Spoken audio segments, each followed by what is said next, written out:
రాష్ట్రంలో నీళ్లు లేక ఆగమైతా ఉంటే వీళ్ళు నిద్రపోయి లేచినట్టున్నారు, కుంభకోణం నిద్రపోయినట్లు లేచినట్టున్నారు. మరి పొన్నం ప్రభాకర్ ఏమో మాట్లాడుతున్నాడు, విందాం రండి ధూమ్ధాం ముచ్చట్లు. నీళ్లు మస్తుగున్నాయి, మరి మస్తుగుంటే ఇయ్యకపోతివి. మరి రాష్ట్ర రైతాంగం వారు ఊరేసుకొని చనిపోయారు కదా పొన్నం ప్రభాకర్ గారు, మరి ఇయ్యకపోతివి ఆ రోజే. మరి రాష్ట్ర రైతాంగం చనిపోవడం మీకు సంతోషకరమా ఎందుకు కొంపదీసి? నాగార్జున సాగర్, ఎల్లంపల్లి, సింగూరు, హిమాయత్, ఉస్మాన్ సాగర్లోని నీటి నిల్వలు, మరి నీటి నిల్వ ఉండి కూడా రిజర్వాయర్లో నీళ్లు నిలవలేదని ఎట్లా ప్రచారం చేశారు?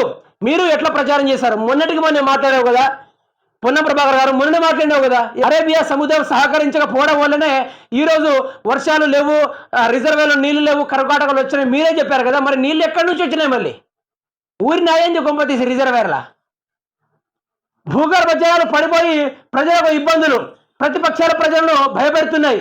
తాగునీటి సమస్యలపై మంత్రి పొన్నం ప్రభాకర్, అరే నీ మాటలు వినడానికైనా సిగ్గుండాలా? కొంచెమైనా మాకే సిగ్గుండాలి. నీ మాట వినడానికైనా మాకే సిగ్గుండాలి. చెప్తున్నా కదా ఏమని పెట్టిండా? ప్రతిపక్షాల ప్రజలను భయపెడుతున్నాయి, తాగునీటి సమస్యలపై మంత్రి పొన్నం ప్రభాకర్. ఏమయ్యా పొన్నం ప్రభాకర్ గారు, మీరు ఒక మంత్రి హోదాలో ఉండి ఏం మాట్లాడుతున్నారా? నాకు అర్థం కావట్లేదు. రాష్ట్రంలో నీళ్లు పెట్టుకొని ప్రజలకు తాగునీళ్ళు, సాగునీళ్ళు, ఏ నీళ్ళు ఇవ్వకుండా రాష్ట్ర రైతాంగం వారు చనిపోయేంత దాకా చూశారంటే మీరు ఏం జగల పార్టీ మీది? ఏం హత్యల పార్టీ మీదేం? చావు తీరలకు ఎక్కించే పార్టీ అండి పొన్నం ప్రభాకర్ గారు. ఈ ముచ్చట మీరెందుకు చెప్పలేదు ముందటి నుంచి?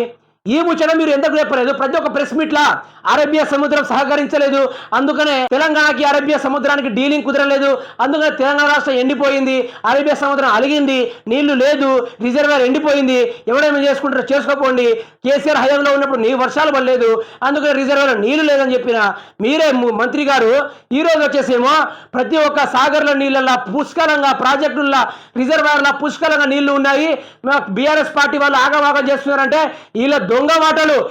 తెలంగాణ రాష్ట్ర ప్రజలు మేలుకోవాలి, ఇక నేను మేలుకోవాలి. నీళ్లు ఉన్నా కూడా ఇయ్యలేదు వీళ్ళు, నీళ్లు ఉన్నా కూడా ఇయ్యలేదు వీళ్ళు.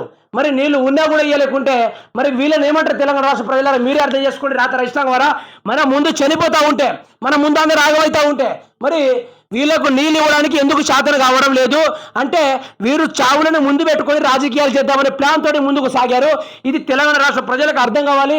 దయచేసి తెలంగాణ రాష్ట్ర రైతాంగం మేలుకోవాలి. ఎవరైతే కాంగ్రెస్ పార్టీ గొప్ప అనుకుంటున్నారో ఈ భాగవతాన్ని పూర్తి స్థాయిలో తెలుసుకునే ప్రయత్నం అయితే చేయాలి.